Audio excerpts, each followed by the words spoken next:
ఓం శ్రీ గణేశ శారద మాతృశ్రీ గురుభ్యో నమ. ఆదిత్యాయ చ సోమాయ మంగళాయ బుధాయ చ గురుశుక్ర శనిభ్యశ్చ రాహవే కేతవే నమ. మిత్రులారా, ఈరోజు మీకు శ్రీ పరాభవ నామ సంవత్సరం 2026-27 ఫలితాలు చెప్పబోతున్నాను. 19 మార్చి 2026 నుండి 6 ఏప్రిల్ 6వ తారీఖు 2027 వరకు ఉండేటువంటి పరాభవ తెలుగునామ సంవత్సరంలో మనం వివిధ రాసుల యొక్క ఫలితాలు చెప్పుకుందాము. చెప్పుకునే ముందు ఒక్క చిన్న మాట. మిత్రులారా, నేను మీ ఎన్ఎస్ఎస్ రామకృష్ణ. మన విజ్డమ్ చారిటీ ఛానల్ ద్వారా మన ప్రాగ్ వైభవాన్ని, ఇతిహాసాలని, పురాణాలని, చారిత్రక విషయాలను, వాటిలో ఉన్నటువంటి అనేక కథలు, విశ్లేషణలు, మహానుభావుల చరిత్రలు, వారి సిద్ధాంతాలు, అనేక ప్రాచీన వైజ్ఞానిక విషయాలు, జ్యోతిష్యం వంటి శాస్త్రాలు, గోచార ఫలాలు, ఇవన్నీ కూడా విజ్డమ్ చారిటీ నుంచి మీకు అందిస్తున్నాము. అనేక సినిమాలలో క్రియేటివిటీ కోసం అడ్డగోలుగా మన ఇతిహాసాలను చూపించిన సందర్భంలో దాన్ని దృష్టిలో ఉంచుకొని నేను వ్యాస మహాభారతం ఒరిజినల్ వ్యాసుడు చెప్పిన మహాభారతాన్ని యథాతథంగా ప్రతి సోమవారం, గురువారం కూడా మీకు అందించడం జరుగుతుంది సాయంత్రం 8 గంటలకు. అదేవిధంగా అది పూర్తి కాగానే వాల్మీకి రామాయణం కూడా మూల కథను యథాతథంగా మీకు అందించడం జరుగుతుంది. మీరు మీ పిల్లలు తప్పకుండా చూడండి. అలాగే ప్రతి శనివారం కూడా ఈవినింగ్ 8 o'clockకి ఒక జనరల్ టాపిక్ చెప్పడం జరుగుతుంది. వీలైనంత వరకు అన్ని విషయాలను కన్సాలిడేట్ చేసే ఆ టాపిక్కి సంబంధించింది ఒకే చోట యథాతథంగా మీకు అందించే ప్రయత్నం చేస్తున్నాం.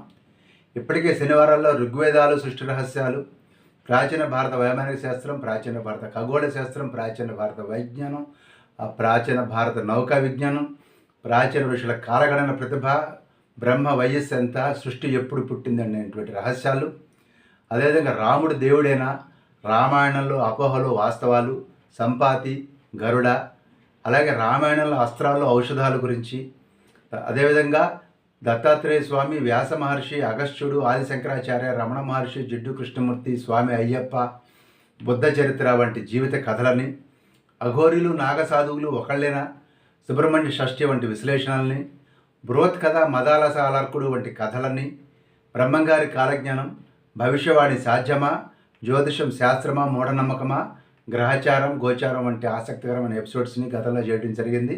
తప్పనిసరిగా ఒక్కసారి పాత కొత్త ఎపిసోడ్స్ చూడండి. విజ్డమ్ చారిటీ ఛానల్ని తప్పకుండా చూడండి, ఆదరించండి, సబ్స్క్రైబ్ చేయండి, లైక్ చేయండి, మీ మిత్రులకు షేర్ చేయండి. ఇహ విషయంలోకి వద్దాం. మనం గ్రహచారం, గోచారం అనేది 2 రకాలు ఉన్నాయి. మనం సంవత్సర ఫలాలు చెప్పుకునే ముందు ఈ విషయం తెలుసుకోవడం ఇంపార్టెంట్. మొదటిది గ్రహచారం. దశ అంతర్దశలు ఉంటాయి గ్రహచారంలో.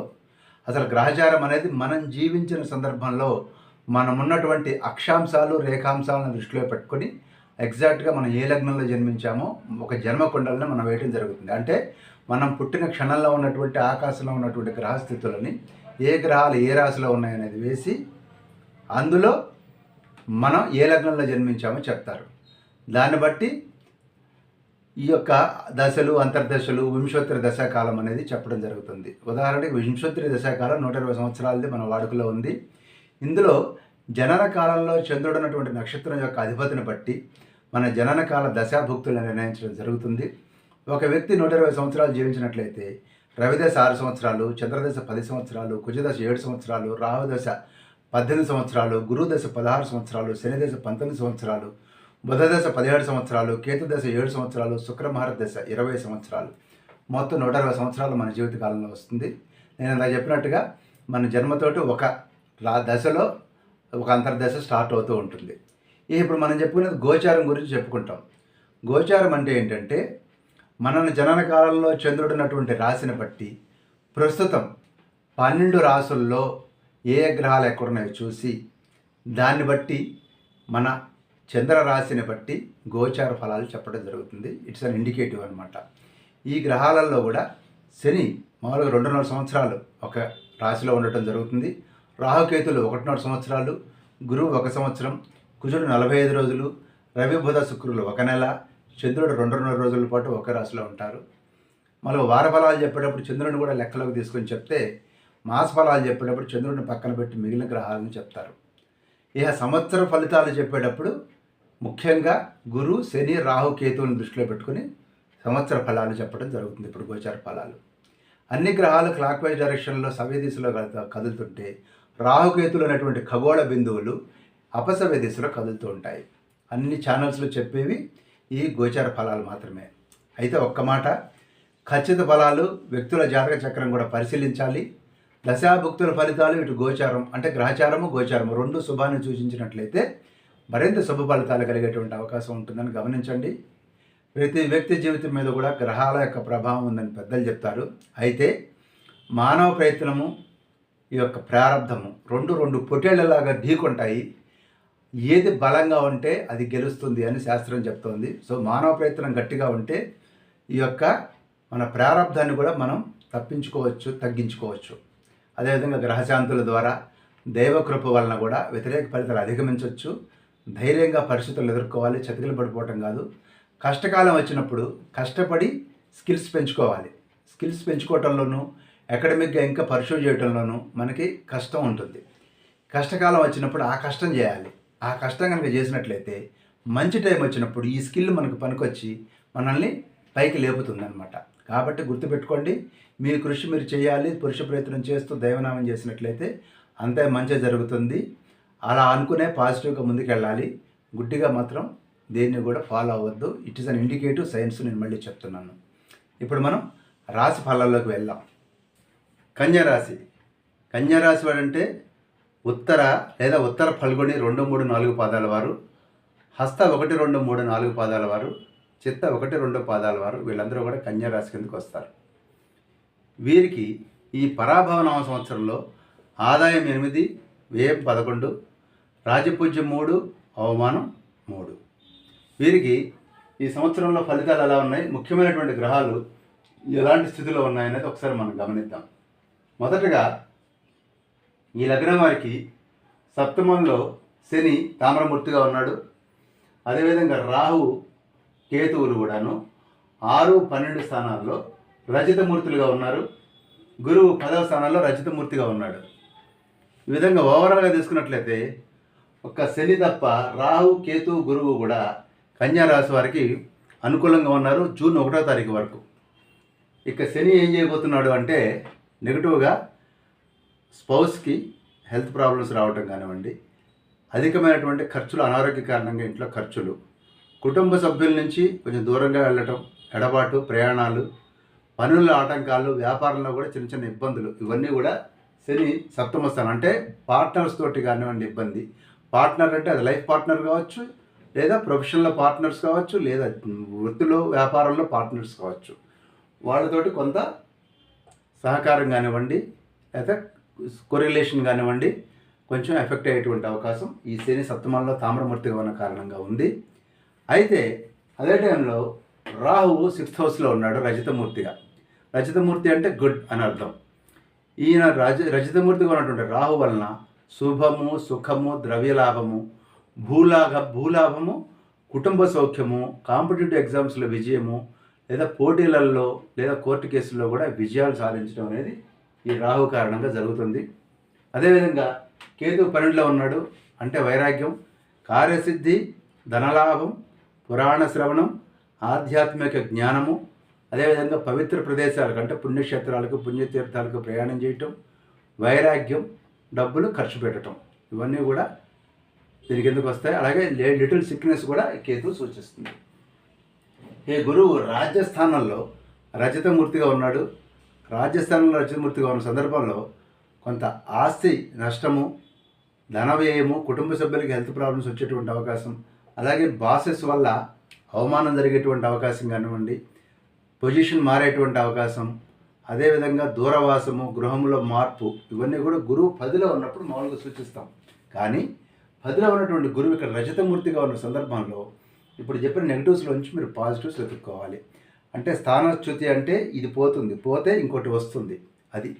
అలాగే దూరవాసం అంటే ఫారిన్ ఛాన్సెస్ రావటం, అలాగే గృహ నివాసంలో మార్పు అంటే కూడా you will have a better ఇది అనమాట. ఇల్లు మారాలి అంటే ఇల్లు ఖాళీ చేసి సామాన్లు రోడ్డు మీద వేయటం అని కాదు, కొత్త ఇల్లు కొనుక్కున్నా కూడా ఇల్లు మారుతాం కదా. సో లైక్ దట్ రచితమూర్తిగా ఉన్నటువంటి గురువు మీకు ఆ విధమైనటువంటి సపోర్ట్ని జూన్ 1 వరకు ఇస్తాడు.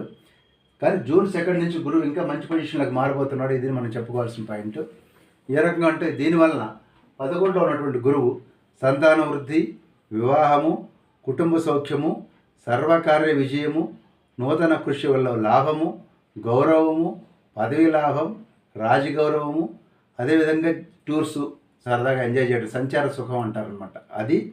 అదేవిధంగా కీర్తి, అనుకున్న పనులు సక్రమంగా నెరవేరటం, వృత్తి ఉద్యోగాల వృద్ధి, ఇవన్నీ కూడా గురువు 11లో ఉండి మీకు జూన్ 2 నుంచి అక్టోబర్ వరకు, కరెక్ట్గా చెప్పాలి June, July, August, September, October 5 నెలల పాటు మీ గురువు 11లో ఉండి మీకు చాలా హెల్ప్ చేయబోతున్నాడు. అయితే మరి అక్టోబర్ 31 నుంచి డిసెంబర్ 5 వరకు, కరెక్ట్గా చెప్పాలంటే ఒక నెల 5 రోజులు ఇక్కడ ఈ గురువు 12వ స్థానంలోకి ఇక్కడికి వచ్చేస్తున్నాడు. సింహంలోకి తామ్రమూర్తిగా వస్తున్నాడు. గురువు 12లో ఉంటే వ్యయము. ఏం వ్యయము? పాజిటివ్ ఎక్స్పెండిచర్, మంచి పనుల కోసం వ్యయము, విద్య కోసం, చదువు కోసం కదా. అదేవిధంగా ఏదైనా ఆభరణాల కోసం, లేదా ఏదైనా ఫంక్షన్స్ కోసం, శుభ కార్యక్రమాల కోసం, మంచి లేకపోతే పుణ్యతీర్థాల దర్శనం కోసం, లేకపోతే పుణ్య కార్యక్రమాల కోసం, డొనేషన్స్ ఇవ్వటం కోసం ఇక్కడ ఖర్చు పెట్టించాడు గురువు మీకు 12లో నవంబర్ నెలలో. ఇక డిసెంబర్ 6వ తారీఖు నుంచి జనవరి 24 వరకు వచ్చేసరికి మీకు రాహుకేతువుల యొక్క పొజిషన్ మారిపోతుంది.